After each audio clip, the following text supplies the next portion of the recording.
Welcome to another trivia video on Deconstructing Comics Patreon page. This is Tim in Tokyo. And this is Paul in Cedar Rapids, Iowa, hometown of Tim and me. Yeah. Okay, so we're back to TV trivia this time. And I came up with some questions about variety shows. Oh boy, I just had Shields and Yarnell and the Cher like mashed up. It just flood before my mind's eye. I don't know if I can take it. Yeah, well, I mean, we watched a lot of variety shows in the 70s. I'm sure I watched some in the 60s too. But yeah, they were kind of dying out by the 80s. I did. We seem to tend to watch them with Grandma Eiler, as I recall. Of course, we watched a lot of game shows with Grandma Eiler as well. Yes, But I remember definitely. watching Cher at Grandma Eiler's Yeah, house yeah, a that's number right. of times, She did watch it. and possibly Shields and Yarnell. Hmm. Oh, most of our listeners have probably never heard the word Shields and Yarnell put together with a conjunction like that before, but they were mimes, folks, and they had their own primetime variety show. This was the 1970s, I think it was maybe just a limited like mini series. I don't remember, like but a summer series or yeah, something, yeah, maybe. Yeah. yeah. No, it wasn't mini enough for most people, but it existed, and that was enough. Of course, these variety shows grew out of vaudeville, and which kind of fed into both radio and TV, and then Hmm. stuff that was on radio often got a TV version later. Hmm. So, first question, let's go back to the 1950s. There Okay. was a popular variety show then called The Arthur Murray Party, featuring Hmm. famous dancers, husband and wife team Arthur and Catherine Murray.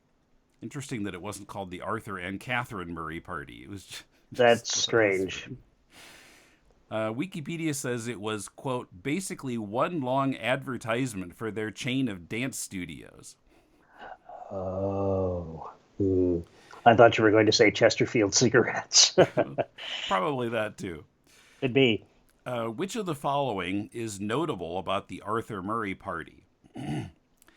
A. It was the first TV show on which Buddy Holly and the Crickets performed. Hmm. B. It's one of the 6 shows that had runs on all 4 of the TV networks that existed at the time. C. Including Dumont. Dumont. Yeah. Yes. Always escapes me. C. No recordings of the show survive. Or D. It was the last TV show on which Buddy Holly and the Crickets performed. Whew. Hmm. Can you tell me how long the show ran? 1950 to 1960. I'm going to guess it was the last show on which Buddy Holly and the Crickets performed. Okay. It was neither the first nor the last time that they Oh, were on TV. They were on, that was but sneaky. yes. No, the answer is actually B. It's one of the 6 shows that had runs on all 4 TV networks at various points. Wow, that's crazy. Yeah, it That happened. That happened so frequently in the 50s. bounced around among ABC, Dumont, CBS, and NBC. Wikipedia doesn't say why it kept changing networks. Mm. The other shows that also had runs on all 4 networks were Down You Go, a game show that was kind of similar to Hangman, the Ernie Kovacs Show, Pantomime Quiz, the original Amateur Hour, and Tom Corbett Space Cadet. Huh. Wow, if a show has often a show changes networks because one network gives up on it and Mm-hmm. another network, which is, faring a little more poorly in the ratings, decides that, maybe they'll pick it up and see if they can, get some momentum off of those fans who are glad to have the show back. Mm-hmm. But it's remarkable that a show could last enough seasons to have appeared on all 4 networks, especially after it had failed on the first 3. Number 4, why would they pick it up? Must be pretty desperate. I wonder if Dumont always got the sloppy seconds or the sloppy fourths in that case, because they were really not doing very well. It was very much a Midwest, or not a Midwest, but a West Coast phenomenon by the time it was just about ready to run dry entirely. The Wikipedia entry gives like the order in which it changed network. It started out on ABC, originally called Arthur Murray Party Time, then Hmm. moved to Dumont, back to ABC, to CBS, back to Dumont, back to CBS, then NBC, CBS, and finally NBC. Wow.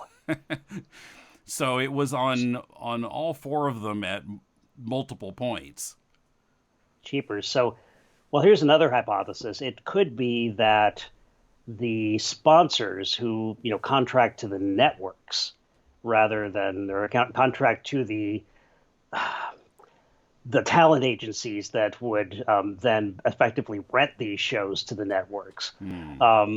might have ended up, changing enough times that they had to change networks as well, because there were sponsorship changes. So hard to say. Yeah, that makes sense. It could. I know the sponsors were really kind of the axis of the whole thing at the time. Yeah, there was a point in the history of, I think, 30s radio or 40s radio in which it was basically talent agencies that had, the networks in a stranglehold. The Hmm. talent agencies packaged the shows, and the networks had basically like, zero control over what happened in them. So there was a point at which there was a scandal about this kind of lack of control, and the networks decided they were going to like take that control back Hmm. in an effort to get the FCC to love them again. And so, that was the point at which like censorship and content combing, if you will, went back under the purview of the networks. But I Hmm. think that might have been, well, I'm not going to make an idiot of myself by giving a year that turns out to be completely false. So maybe next time we do a video, I'll come up with a solution. I try not to surf the web for, answers from reputable sources while we're doing these trivia, um, you know, questionnaires, because I don't want to cheat. It would be too tempting to cheat if I had my browser open. Okay, second question. The Ed Sullivan Show ran from 1948 to 1971. After broadcasting at 9 p.m. Eastern in its first season, when it was called Toast of the Town, it moved to 8 p.m. Eastern and stayed there for the rest of its run. Of course, The Sullivan Show was famously the venue that jolted the popularity of Elvis Presley and the Beatles. But of Mm-hmm. course, anyone who was anyone was invited on the show at least once. Who was the most frequent guest on The Ed Sullivan Show? Mm. A. Singer Connie Francis. B. Opera singer Roberta Peters. C. Canadian comedy duo Wayne and Schuster. Or D. Singing duo Sandler and Young. Whoa. I'm going to go with my gut here and say Connie Francis. No, she was on a lot, and Roberta Peters was on a lot, but it's Wayne and Schuster. The Canadian duo? Yes. Johnny Wayne and Frank Schuster first appeared on Sullivan on May 4th, 1958, and were such a hit that they were brought back at least 57 more times. By another count, they How appeared at. often was this show? How often was this show on? Was it only on once a week? Yeah. Goodness. Yeah, I mean, that 58 is kind of late in the run, so it's like within the last 13 years of the show that they were on all these times. By another count, they appeared a total of 67 times, but Frank Schuster maintained that the total was 58. Hmm. EdSullivan.com mentions that they were rumored to have earned around $7,500 per appearance on Sullivan, more than most other performers, including Elvis. Hmm. Also, Sullivan promised never to cut or edit their sketches, which tended to run at least 12 minutes. Wow. Hmm. Well, so And they were Sullivan royalty. yeah, and I don't think I'd ever heard of them. I did a little searching last night, and I found Canadian TV special of theirs from '75, and after about 5 or 6 minutes, I just couldn't take it anymore. The writing was so bad. It felt very much like SCTV, or something that Hmm. SCTV would parody the Would crap have out of. parodied. Yes. These lame jokes and lame laugh track and Oh man. Huh. Well, I guess Canadian comedy wasn't always Canadian comedy. It wasn't what it is now until SCTV came along. Probably they had plenty to parody. Remember, Gordon Lightfoot sings every song ever recorded.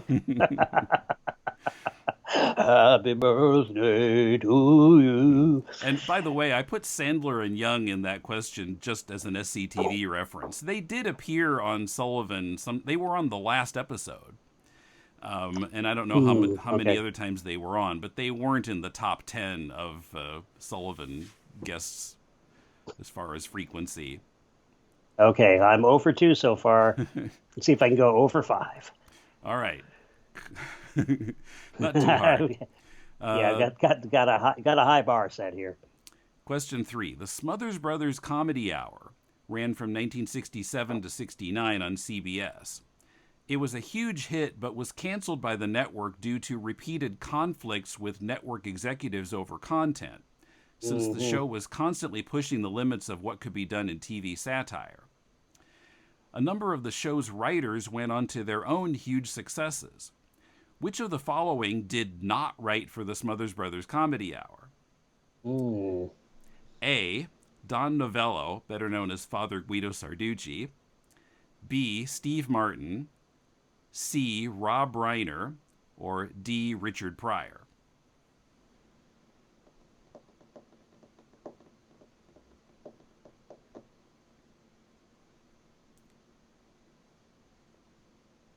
I'm going to say Rob Reiner. No, Wikipedia mentions him as one of the writers, but Richard Pryor is Okay. not on the list. Huh. Okay. Okay.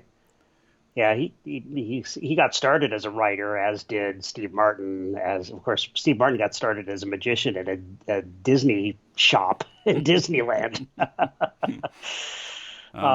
yeah, I know yeah, Rob Reiner around that time was also doing bit parts on TV shows, like when he was in the Zodiac trilogy and Batman, right, and he right. was on That Girl a couple times.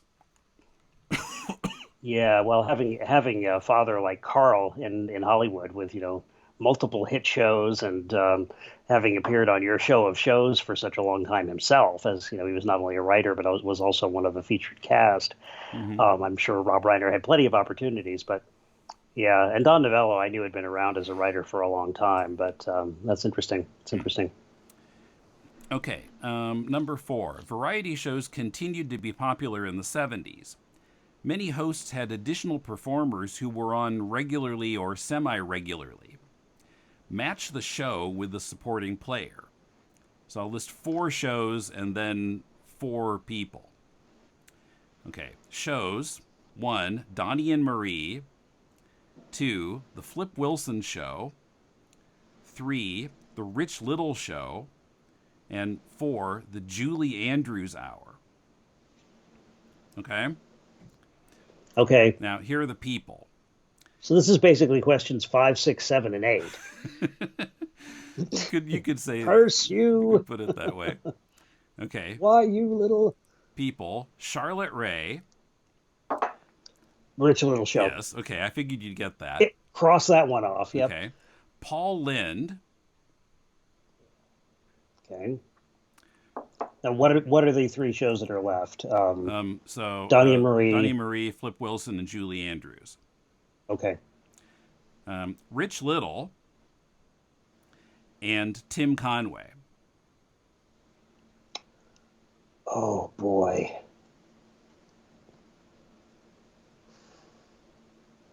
So Rich Little appeared on someone else's variety show as a featured Before performer. he had his own short-lived show. Okay, so we've got Rich Little, we've got Paul Lynde, and who is the third? Tim Conway. Tim Conway. Oh boy. Was Paul Lynde on Donnie and Marie? Yes. He appeared on, on 22 of the 69 episodes. Apparently, it was to burn off a contract with ABC. It's the reason why every band and their brother releases a greatest hits record is to burn an album off a contract they'd like to get out of. So what have I got left? I've got Rich Little and Rich Little and Tim Conway, and the Tim shows Conway. And what are are my last two uh, shows? Flip Wilson and Julie Andrews.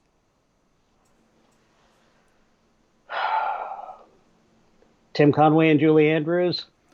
Tim Conway and Flip Wilson. Okay. 13 of the 95 episodes. And Okay. Rich Little on 18 out of 24 episodes of Julie Andrews Hour. Okay. So I'm 2 out of 8 so far. And by the way, Charlotte Rae was on all 14 episodes of The Rich Little Show. Mm-hmm. Yes. The only reason I remember her, Tim, is because Kyle Phillips recorded that network executive meeting with Rich Rich Little impersonating Groucho Marx. Yes, we've got a wacko on the network, a wacko on the network. I'm sure you'll get a wonderful response. You can't forget Charlotte Rae's singing voice in one of those events. Okay, finally, and this is where I get to toot my own horn a little bit. The 1980 series Pink Lady and Jeff is often blamed for accelerating the demise of the variety show. It featured singing duo Mitsuyo Nemoto, stage name Mi, and Keiko Masuda, known as Kei, put together with comedian Jeff Altman. It only lasted 6 episodes and was kind of a weird show, so the American assumption is that the show flopped in the ratings, but this is not accurate. In the book The Encyclopedia of Japanese Pop Culture, Mark Schilling writes that the ratings reached 32%. When I interviewed Pink Lady in 1999, and you can Google Pink Lady Tim Young for more on that, Mitsuyo Nemoto quoted a somewhat more modest 20% rating. According to the singing duo, the reason for the cancellation was not the ratings. What was the reason?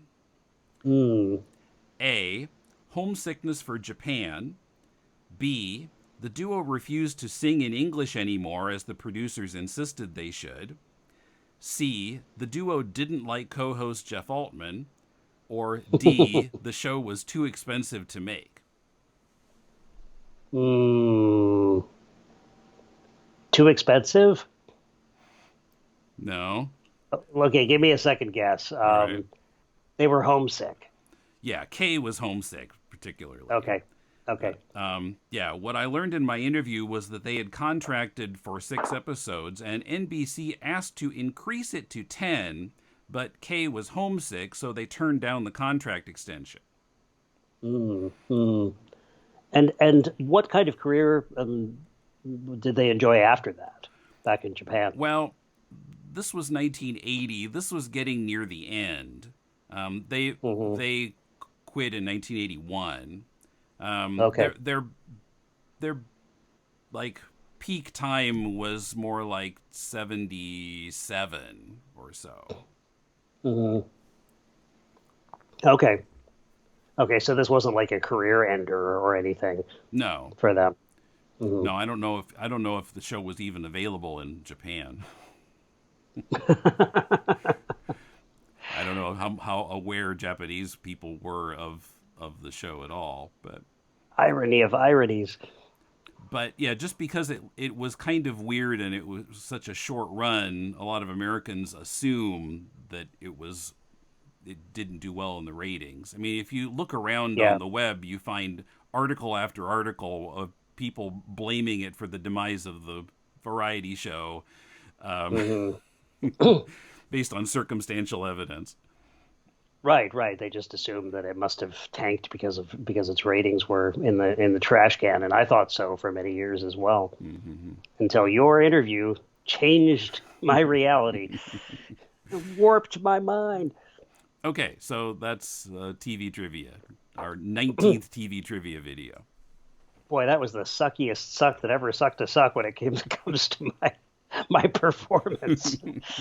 Oh, geez, I better come up with some really good questions and stump the bejeebers out of you next time to try to regain my fragile ego. Yeah, you'll probably give me an Orson Welles quiz. I'm like, what?